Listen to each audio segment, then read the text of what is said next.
নমস্কার বন্ধুরা, আজ আমি আপনাদের ইলিশ মাছের মাথা দিয়ে পুঁই শাকের চচ্চড়ি রান্না করে দেখাবো। তার জন্যে এখানে আমি কিছুটা পরিমাণ পুঁই শাক সুন্দর করে কেটে ভালো করে ধুয়ে নিয়েছি।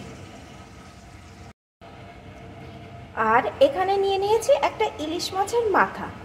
এখন এই মাথাটার ভিতরে দিয়ে দেবো একটু হলুদ গুঁড়ো, দিয়ে দেবো একটু লবণ। এখন সুন্দর করে লবণ হলুদ দিয়ে এই ইলিশ মাছের মাথাটা মাখিয়ে নেব। অফ ক্যামেরায় আমি হাতের সাহায্যে সুন্দর করে মাখিয়ে নিয়েছি। এখন বন্ধুরা প্লিজ একটা লাইক দিয়ে রেসিপিটি ফুল ওয়াচ করুন। রান্নার জন্য কড়াইয়ে আমি একটু সর্ষের তেল বসিয়ে দিয়েছি, তেলটা গরম হয়ে গেছে। এখন লবণ হলুদ মাখানো মাছের মাথাটা এর ভিতরে দিয়ে প্রথমে ভেজে নেব।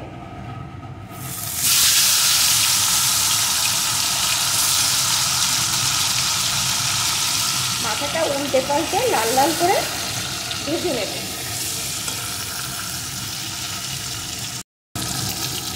মাছের মাথাটা এপিট ওপিট করে সুন্দরভাবে ভেজে নিয়েছি। এখন মাথাটাকে আমি তুলে নেব।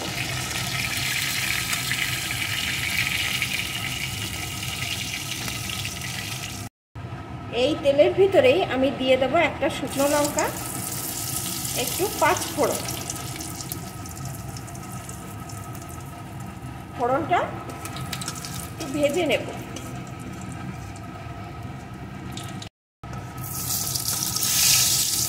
ফোড়নগুলো ভেজে নিয়ে এর ভিতরে আমি কয়েকটা সবজি দিয়ে দেবো।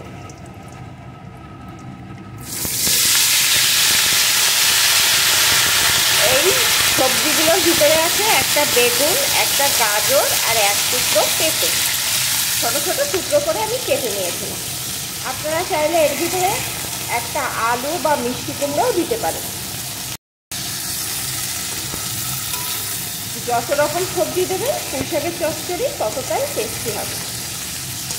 এখন এগুলোকে একটু নাড়িয়ে নাড়িয়ে ভেজে নেব।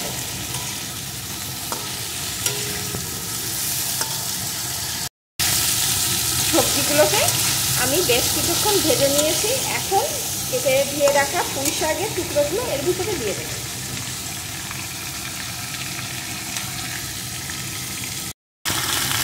পুঁই শাকটাও আমি দিয়ে দিয়েছি। এখন এইভাবে নাড়িয়ে কিছুক্ষণ রান্না করে নেব। আমি এখনই কিন্তু কোনো রকম লবণ হলুদ দেবো না, কারণ এখন দিলে বেশি কম হয়ে যেতে পারে। পুঁই শাকটা নাড়তে নাড়তে কমে যাবে, কমে যাওয়ার পরেই দিয়ে দেব, তাহলে বুঝতে পারবো কতটা পরিমাণ দিতে হবে।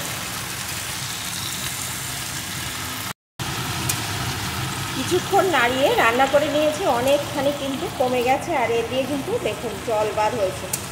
এখন এর ভিতরে আমি দিয়ে দেবো পরিমাণ মতো হলুদ গুঁড়ো,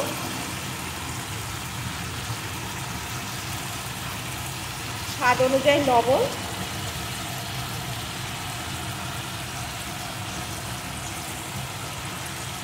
কয়েকটা চেরা কাঁচা লঙ্কা, ভেজে রাখা ইলিশ মাছের মাথাটা।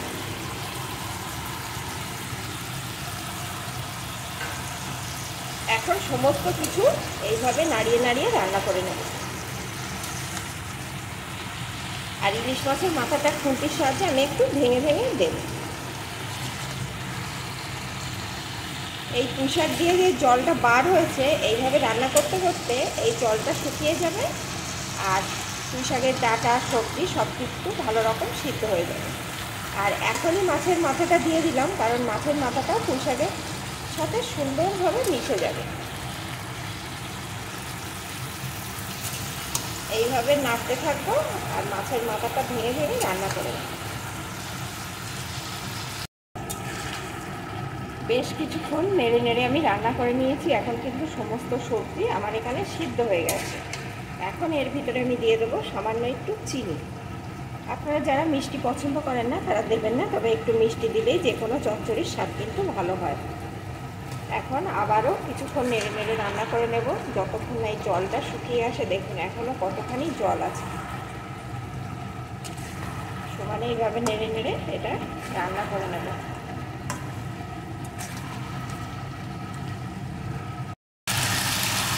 বেশ কিছুক্ষণ নাড়িয়ে নাড়িয়ে আমি রান্না করে নিয়েছি। এখন কিন্তু দেখুন বন্ধুরা, জলটা সম্পূর্ণ শুকিয়ে গেছে আর রান্নাটাও কিন্তু মোটামুটিভাবে আমার রেডি হয়ে গেছে।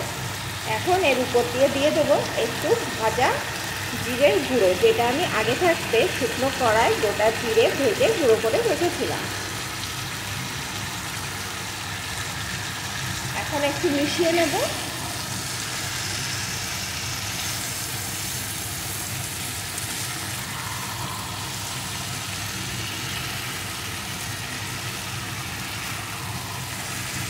মিশিয়ে নিলাম। এখন কিন্তু ইলিশ মাছের মাথা দিয়ে পুঁই শাকের চচ্চড়ি আমার একদম রেডি।